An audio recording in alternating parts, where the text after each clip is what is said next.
Today we're talking about the Cimarron Thunderball. This is a discontinued revolver from Cimarron. That is a beautiful revolver. It's the prettiest pistol you can't buy anymore. I absolutely love this thing. It's a 4 3/4 inch barrel Colt single action army clone, and it's got a few interesting features that, if you can find one, make it an extra interesting revolver to own.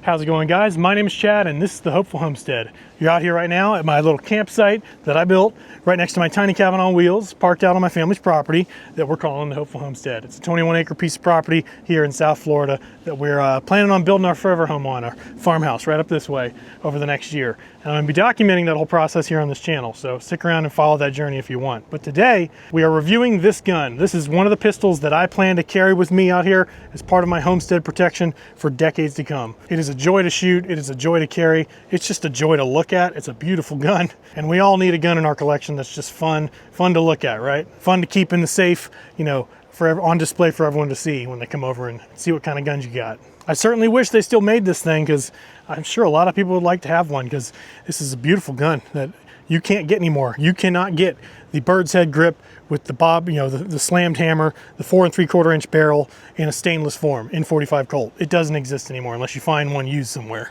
which is exactly what I did, and I snatched it up as soon as I found it, because I couldn't find one. I was always looking for one of these and I could never find it, and now I have one.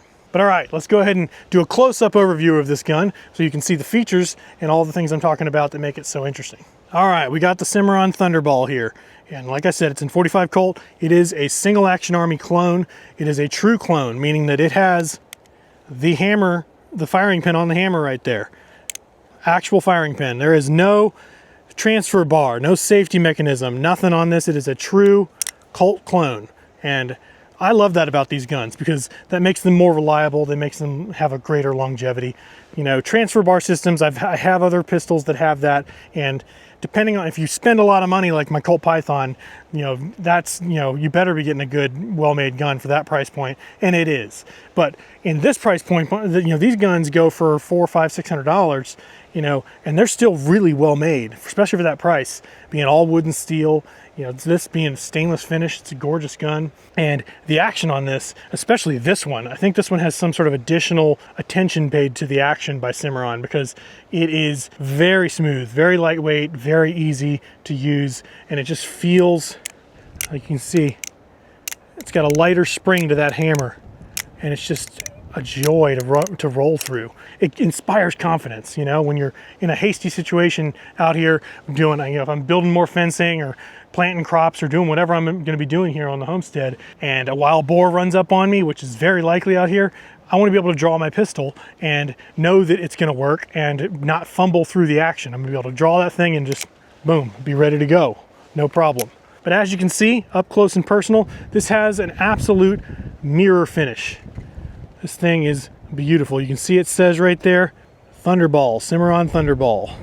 Being that this is the, look at that beautiful 45 Colt barrel right there, gorgeous.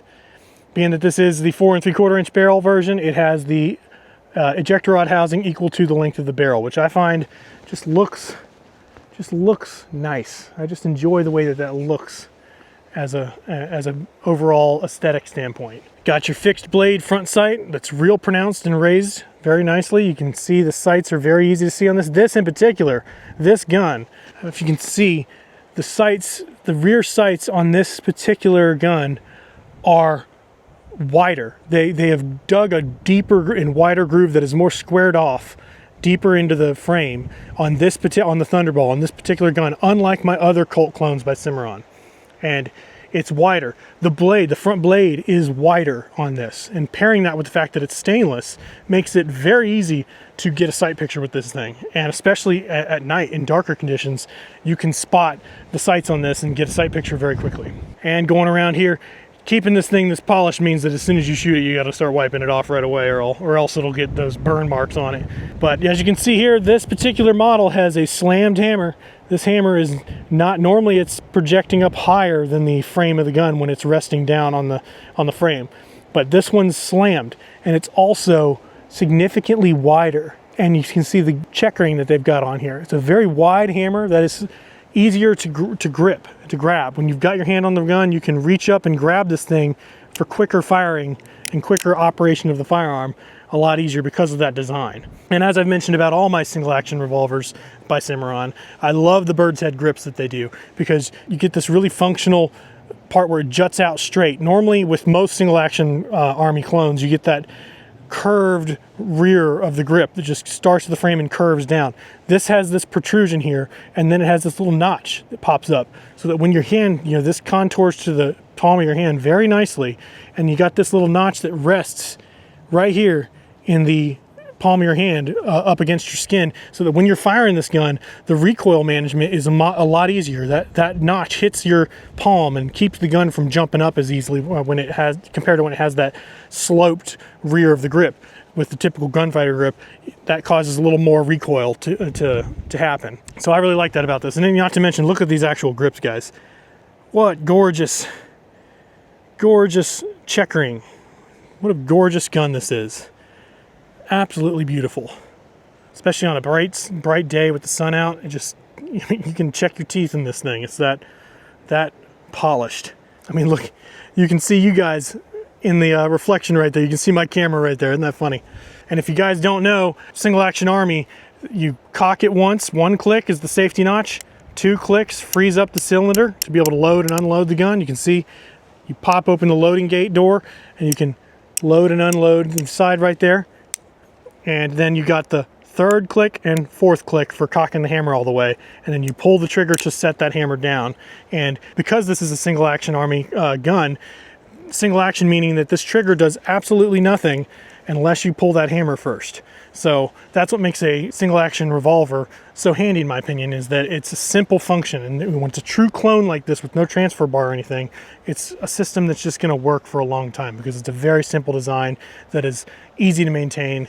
It's easy to take this gun apart and clean it.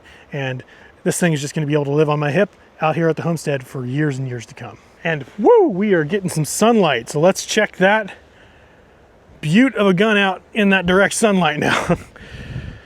Whew. Goodness gracious. But all right, let's head over to the targets here and put some rounds through this thing. All right, we got the sun out now. It is gorgeous out here. Got some dark clouds behind us and the sun in our face, which should make shooting these targets that much easier. But all right, we're gonna get this thing loaded up here. Pop open the loading gate, 2 clicks, frees up the cylinder, ready to load. And like I've said many times on this channel before, I like to do the cowboy load with these single action revolvers. Load 1, skip 1 chamber, then load the remaining 4. And we are shooting some HSM cowboy action load 45 Colt today. And then you set it down on the empty chamber. That's what the cowboy load is. You load 1, skip 1, load the remaining 4, and it naturally allows you to set that hammer down safely on the empty chamber, because otherwise that firing pin would be resting on the primer of a live round, which is not smart. Man, is it a gorgeous, gorgeous afternoon here today. This HSM cowboy action stuff is not the lighter load stuff. You know, my herders and, you know, HSM makes a lighter load version as well that's 700 feet per second along with this herders.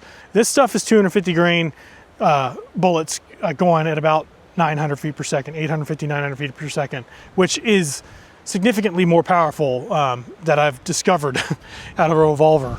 For whatever reason, that extra 200 feet per second really makes a difference for the recoil. Let's go ahead and put the first 5 rounds on target here.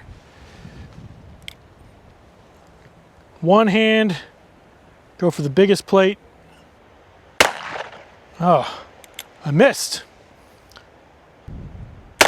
Got it. This revolver likes to aim a little low, so I have to compensate for that with the sights. I got to put that front blade a little bit higher than the edges of the rear grooves. Yep. Ooh, man, that kicks. There's an example of that notch keeping that from kicking as much. It sends the actual momentum of the kick into my arm rather than into the gun flipping up. But dang, that HSM 850, 900 feet per second ammo, man, goodness. Much closer to real 45 Colt loads from back in the day than the 700 foot per second target load stuff that you normally shoot when you buy it from the store. But all right, I think we got 3 left. So let's go for the second to smallest target. Aim a little high, miss. Let's just go for fun and go for the smallest one. Got it. Right on the money. I will admit, this particular revolver does not shoot as consistently accurately as my Cimarron Thunderer that's in the 5.5 inch. And ironically, not consistently as accurately as the 3.5 inch Cimarron Thunderer that my wife has. For whatever reason, this particular one struggles to be as accurate, but it makes up for that with its beauty, right? I think we're all out of ammo, so let's do a dry fire here. Yep, all out. Let's go ahead and reload. Punch those suckers out.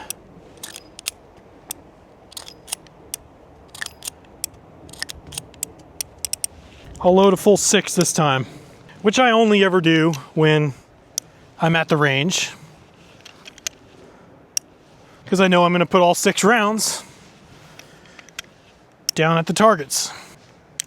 And then when I do that, I don't set this hammer back down because of it being that much more likely to go off. All right, scooting back a little bit here to about 15-20 yards. Fully cock that hammer, point that beautiful, gorgeous gun downrange. Gonna go for the big target from this distance. Got it. I'm gonna go for one of these flip back targets. I'm gonna go 2 hands for this one. These are a lot smaller. Ooh, I let the gun slide up on me that time. Let's try again. It struggles at this distance, this particular gun. Man, look at that. I think I clipped it. Goodness. Got it. All right. Definitely have to compensate. Do a dry fire. All right. Definitely have to compensate for some inconsistencies with how this thing, and I think that might be, you know, the way they have these bigger grooves for the sight, for the rear sight, and the bigger blade, it's less precise as a result. It's easier to get a sight picture quickly, which at really short distances, you know, sub 10 yards can be useful. But for trying to be a marksman with this thing, it's a little bit difficult. It's a little bit difficult to do just by nature of, oh, look how dirty that gun is now. Whew. How dirty that sucker is now. Let's get all the spent casings out of here.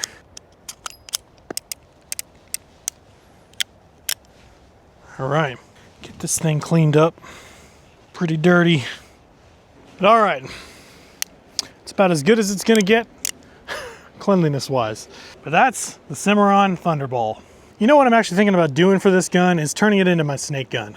Because of the inconsistencies with accuracy for this, I still love it for what it is. It's visually the epitome of a single action revolver that I love. I love showing this thing off to people when we're at the range and they're shooting guns for the first time because it's such a beautiful gun. But like I said, I can't completely rely on the sights for this thing. I have never been able to find a pattern with it like I do with other revolvers that you've seen me do on this channel before, where I'll figure out where the front sight needs to rest around the groove of that rear sight on these old single action clones, Colt clones.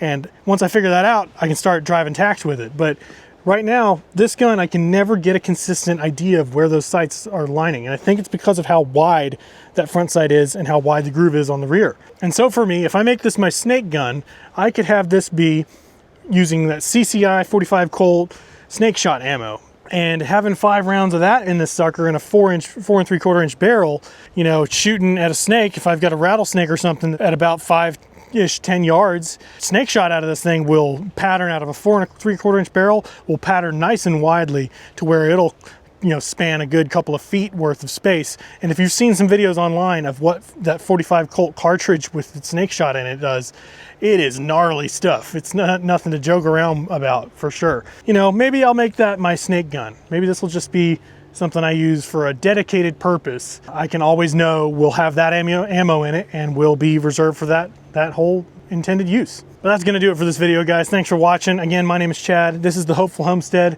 and you should consider subscribing and sticking around because, like I said, we're gonna be building our forever home on this property back here, and I'm gonna be documenting that process the whole way. And it'll be a lot of fun to follow along and see how that goes for me and my family as we learn how to become homesteaders. And if you feel like sticking around today, I've got a video right here all about my camping guns. This is one of the guns I like to carry when camping, and I think I'm gonna make it my snake gun while camping. So go check that out, and I'll see you over in that video.